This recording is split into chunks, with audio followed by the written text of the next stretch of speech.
This is the gun that I expect America will love. 4¼ inch barrel, so you're getting plenty of energy, optics ready, 15 rounder, enhanced traction, the new action type, the Gram Power Mk23 Q100. Coming up, if this rain holds off, and yeah, I'll be testing the traction with this rain out here. Well, you'll see my absolute first shots through the gun, full magazine +1 to see how it runs fully stuffed, take it over to the what's for dinner table to see what it eats, the spinner for sights and trigger control, we'll do some practical accuracy, and then give you my concluding thoughts. Coming up next on a very wet GB Guns.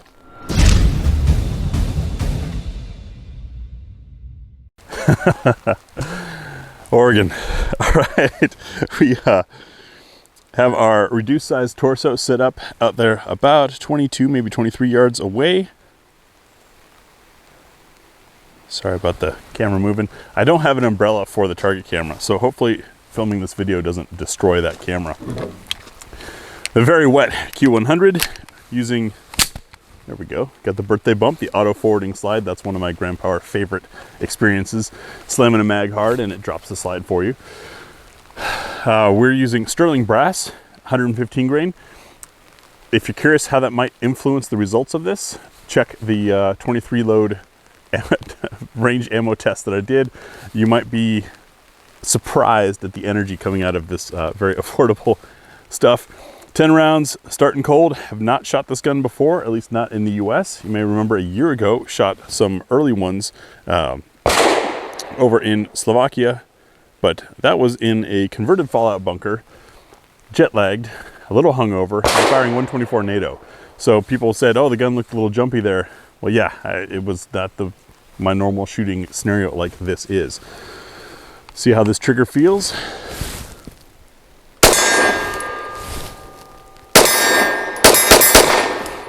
Okay, I can't quite go that fast, but I can go that fast.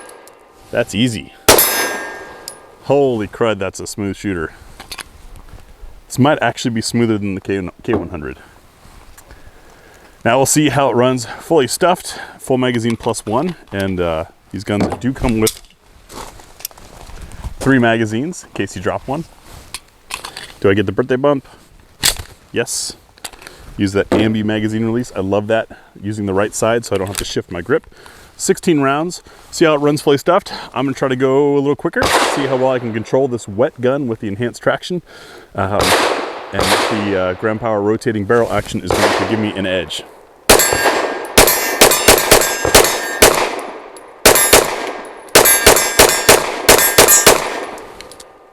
So on my misses there, I was losing my front sight and going for it anyways because I wanted to, of course, run the gun. I think when I was losing it, it was slipping high right, which is probably the fault of my support hand driving a little too much, but the gun wasn't swimming in my hand. This traction is not super aggressive, but it is enough to hold, and that's really all you need. Now let's see what it eats and what's for dinner. It's that time again. What's for dinner time? As we roll through these, you'll see today we're going from 65 grain up to 147 grain, but more importantly, the ogive is in different locations, the overall loaded length, bullet shape, casing material, casing treatment vary on these. This is the reason why not all ammo works in all guns, even though it's the right caliber. The objective here is to see what the gun will eat. We'll see, will it feed from side lock, cycle another round of the same type, and will it lock open on empty. If you'd like to try any of these or wonder where we get this stuff, head on over to GBGunsDepot.com, and in the full review, I'll link to it where I can. All right, it's a what's for dinner. Sorry guys, I can't do the zoom in and out trick on the target for you to see how far away we are. You just have to take my word for it. We're 7 yards away.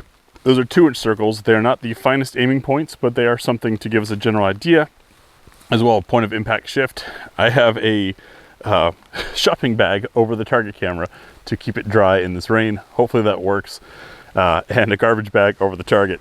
I had to put away the ammo boxes, so you might have to read along with the article over at GBGunsDepot.com to find out what these 10 loads are. But I know you guys are smart, and you've probably realized that the full reviews come out on GBGunsDepot.com weeks or months before they come out here on YouTube. So I'm sure you guys are already aware. Load number 1, I believe this is the Norma frangible 65 grain. little hesitant on the birthday bump there, but whatever. This trigger is so smooth. That was easy shooting. Circle 2, Koenig 110 grain. There we go.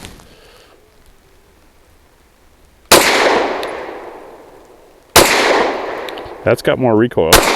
Can't tell. No issues. Circle 3, I believe this is the SIG V Crown, and yeah, I'm shaking the water out of them before I put them in the gun.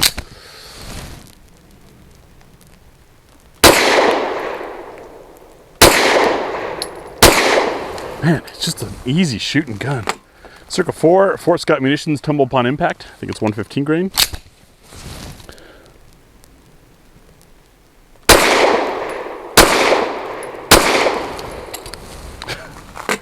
Circle 5, Winchester Silvertip 115 grain.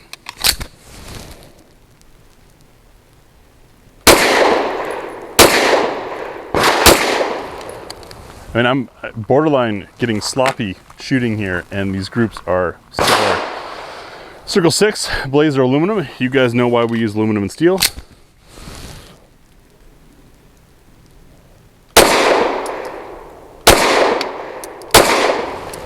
Damn. And this is the one magazine I noticed in the K100. In fact, it's even binding a little bit. One of the 10 magazines that I brought out that is not dropping free. Circle 7. Maybe this is PPU. No, I don't remember what it is. Someone who's read the article, please help us.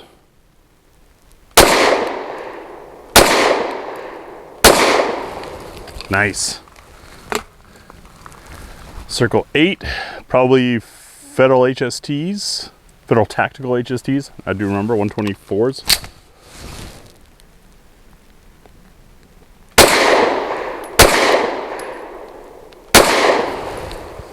Smoking. Circle 9, the Hydroshock Deeps, 147s, I think.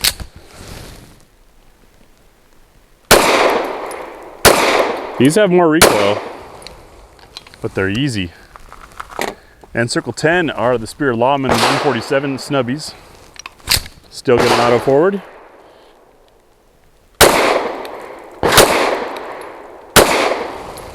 Holy crud, guys. That could have easily been my quickest and most accurate what's for dinner test. Like, without much effort. This trigger, as you guys saw on the tabletop, is a spectacular striker trigger, but it's different. It's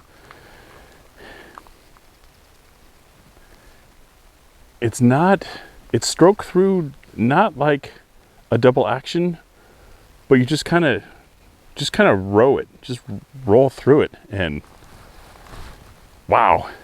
All right, well, let's get some more FMJs and head over to the spinner for sights and trigger control. That is a 6-inch Titan Grid Outdoors spinner target. We're back about 13 yards away. Use this target for sights and trigger control because it's a small target at distance, and as I hit it, it starts moving. If I want to get it over the top, I need to time my shots and place them well to continue the momentum in that direction, hence sights and trigger control. I am standing next to the camera. I've got 8 rounds of that Sterling 115 grain, kind of soft ammo. We'll see how we do.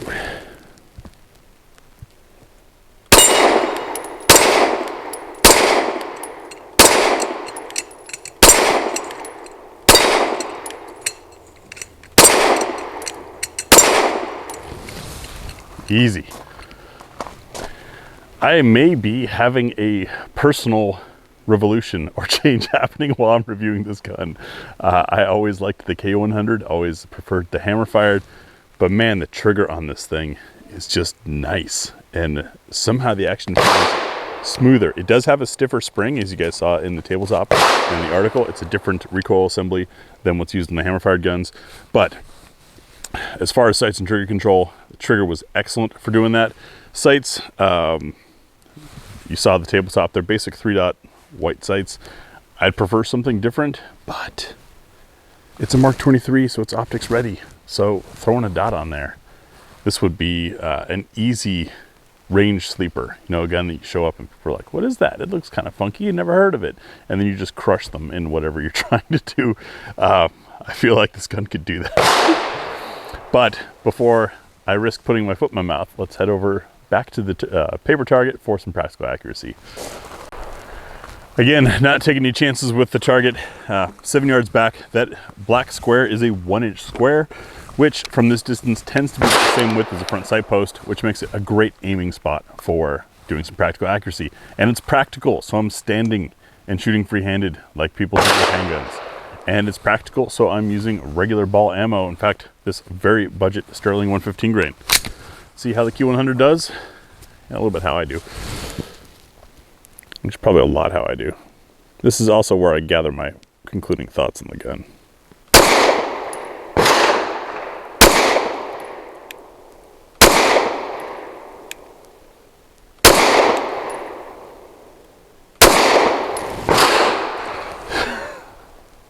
This thing is just too easy to shoot. Aftershots on the Q100 Mark 23. Wow. You know, the Mark 12 Q100s, I was kind of like, well, it's a striker gun. And I have the very first edition of them where the trigger was borderline scary. Like there was just no way to know. You just pull and go. There was no real clear wall. They fixed that rather rapidly with the flat face triggers, which is most of the Mark 12s you see on the market in the US. And it was good, but I loved my K100. Today, this Q100 really impressed me. You know, I had a theory, and long ago I tested the Q versus K of the Mark 12s, thinking that arming the mainspring, the hammer spring on the K100 was part of stretching out and smoothing that recoil impulse, and you don't get that on a striker gun because it's just a little tiny striker spring.